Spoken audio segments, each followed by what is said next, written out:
South Africa, as the name suggests, is a country located in the most southern region of Africa, locally known as Mzansi and occasionally referred to as the Rainbow Nation to describe the country's multicultural diversity, especially in the wake of apartheid.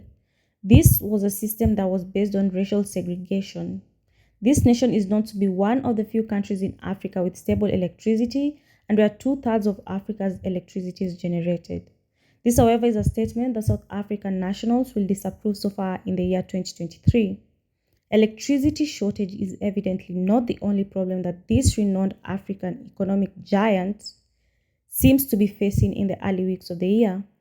As reported by Statista, South Africa registered the highest unemployment rate in Africa this year, with around 30% of the country's labor force being unemployed. Djibouti and Eswatini followed, with unemployment reaching roughly 28% and 25% respectively.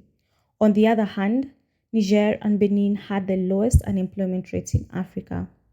The continent's average stood at roughly 8% in the same year. Due to several educational, socio-demographic, and economic factors, the young population is more likely to face unemployment in most regions of the world. In 2023, the youth unemployment rate in Africa averaged around 12%. The situation was particularly critical in certain countries. In 2021, Djibouti recorded a youth unemployment rate of almost 80%, the highest rate on the continent. South Africa closely followed with around 64% of the young labor force being unemployed. Women are another demographic group often facing high unemployment. In Africa, the female unemployment rate stood at roughly 9% in 2022, compared to 7.4% among men.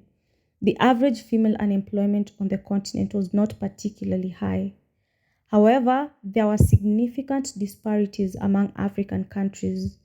Djibouti and South Africa topped the ranking once again in 2021, with female unemployment rates of around 39% and 36% respectively.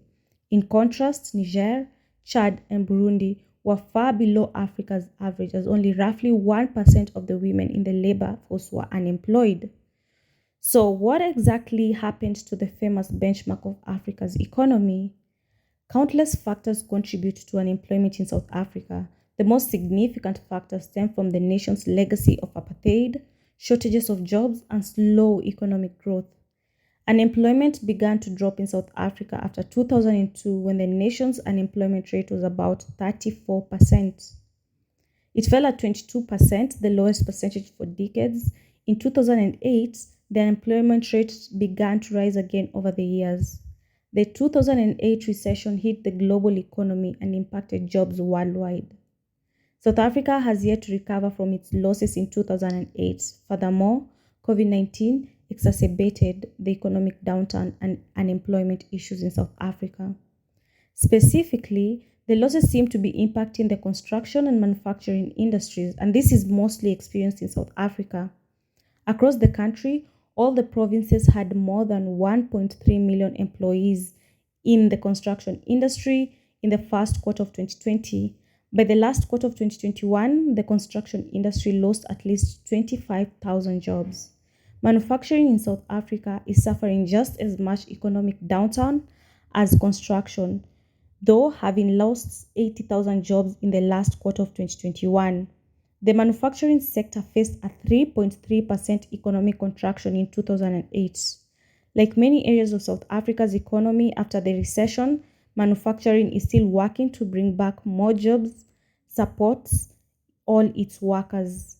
Though the outlook may be grim, critical steps can address South Africa's unemployment drop.